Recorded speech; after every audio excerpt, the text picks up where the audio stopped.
Hi everyone! So today, for the Women of the Bible, we are going to look into Sarah. So si Sarah, we know that she is the wife of Abraham. She is considered the first of the matriarchs. So alam naman natin na from Abraham and Sarah comes, Isaac, and, Jacob came from Isaac that later became the nation of Israel. So she's considered the first of the matriarchs. So if you wanted to look into Sarah's life, you would usually find her, or you will actually find her in the book of Genesis. So Sarai to Sarah, her name was changed. You will be able to see that in Genesis chapter 17, verses 15 to 16. So I tried to look into different researches that could, probably gives us more information bakit na-change yung pangalan niya from Sarai to Sarah. So initially, yung ibig sabihin ng Sarai is actually meant as a princess. Tapos ang sabi, because we know that Sarah and Abraham traveled a lot. Eventually, the name was appropriated as Sarah instead of Sarai, but it doesn't change the meaning of it being a princess. However, there are also scholars that suggested na yung pag-change ng Sarai from Sarah was actually a change of Sarah's attitude and behavior. So what does it mean? Before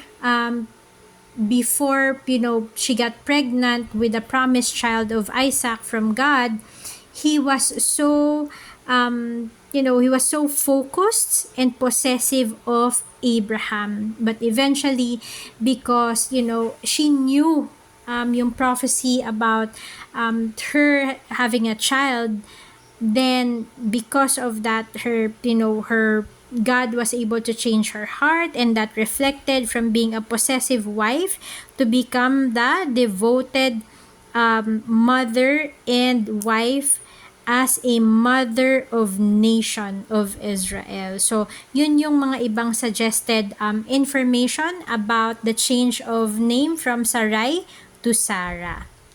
Okay, so let's go to some of the information about her. So, only female that God changed the name from Sarai to Sarah. So, I haven't seen any other female character in the Bible where the name has changed from Sarai to Sarah, or having an H which represents God's attention, that he was the one who changed the name.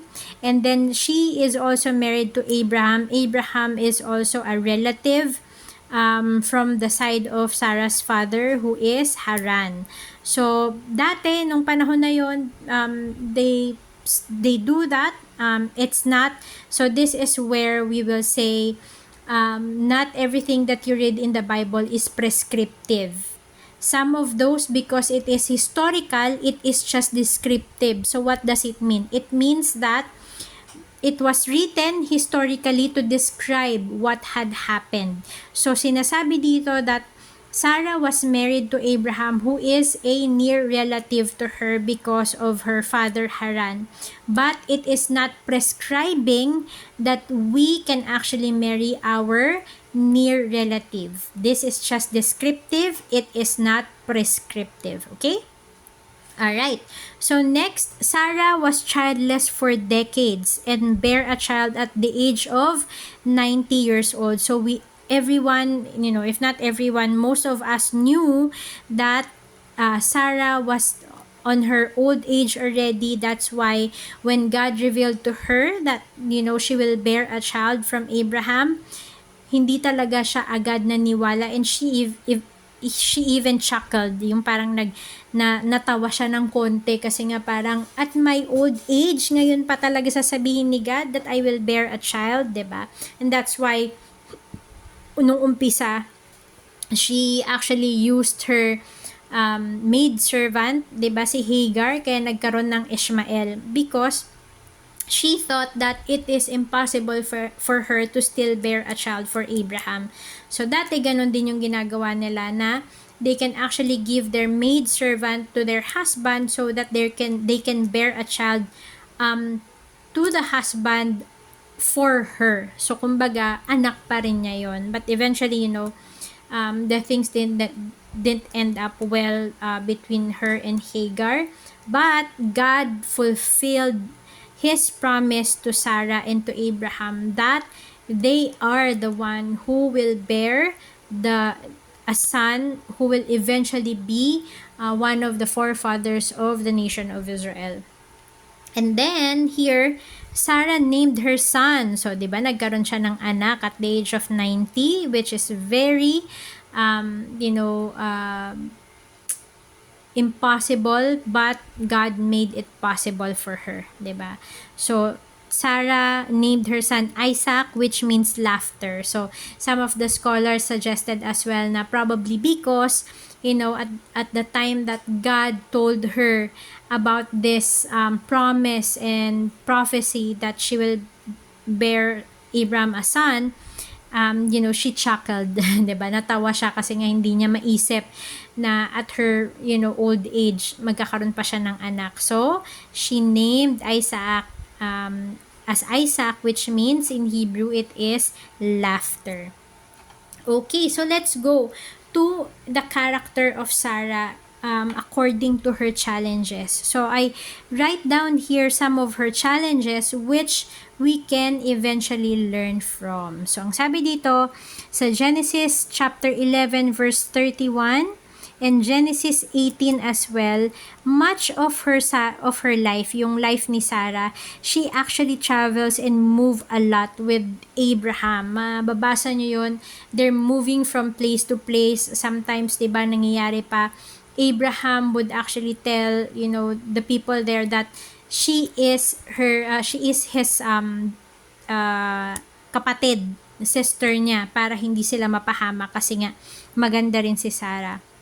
So they move a lot, but even though they moved a lot, there is nowhere in the Bible that you would see that she complained.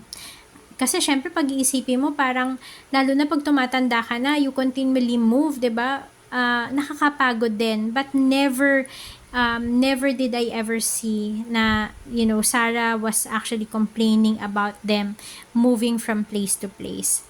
You would see that they move from Ur to Canaan to Haran to Shechem to Bethel to Heron to Gerar to Beersheba. Ayan, hindi ko alam kung ito na lahat ng yon, but they moved a lot. Also, Sarah struggled with her doubt, but yet she still had faith, 'di ba? So, yung katulad nung doubt niya about having a child, 'di ba? She doubted, but then again, she regained her faith with the Lord. She continued with her faith that eventually the Lord will provide the promised son to them. So, ito yung sa lahat ng to, what I can take away from it is that Sarah is very faithful and devoted wife to Abraham. She's really a person suited for him, na alam naman natin that Abraham is leading the way for her.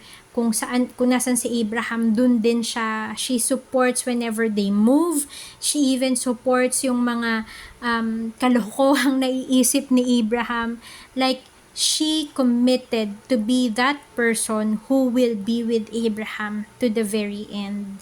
Siya yung wife na yon. And my takeaway from this is that marriage should be like that. I'm not saying that you will not have your equality with your husband. That's not what I'm saying. But what I'm saying is, before you enter marriage, you should be ready for commitment. You commit to be one with your husband. You commit on the things that you would do together, because eventually, when you marry a person, you will become one with this person. And because of that, my takeaway is, as how in the end, like in Revelation, in Matthew, how the Lord explains and describe who we are in Christ. Like we are the church, 'di ba? Yung description niya na tayo yung mga naghihintay kay God, 'di ba? We are the bridegroom and we are awaiting for Christ to come back. So, ganun niya tayo nakikita that the very best description of God's love for us is marriage, right? So, for Jesus, we are one with him. He is committed. He is very committed with us.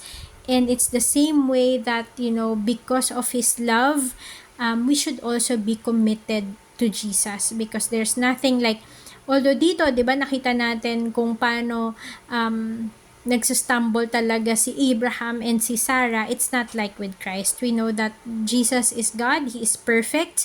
And if we commit to him, we commit in every good thing that we know, because there's nothing bad that will come out from Jesus, only good things. So the commitment that Jesus has for us are all good. And so there's nothing that should actually hinder us to commit with the Lord. So I hope that, with the challenges that Sarah has, 'di ba? Yung kanya nga, yung challenges pa niya is with with the things that they do upon their marriage, right? With the commitment that she has to her husband, with the commitment that she has to the entire community, them moving to and fro from different places, kasi may mga maids din sila, 'di ba? May mga servants sila.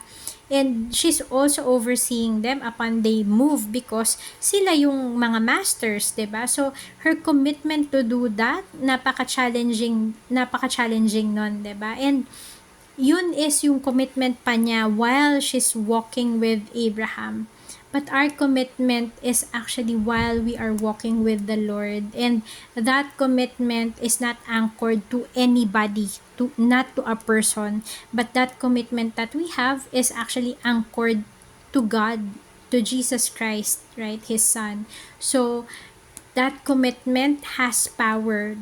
And that power to our commitment will overcome all of the odds that we will be able to face, because God is with us and God will protect us from anything, right? Because He is the one sending us over to the wolves, right? So He will provide us wisdom to be able to discern whether or not, the things that we're encountering are good or bad for us.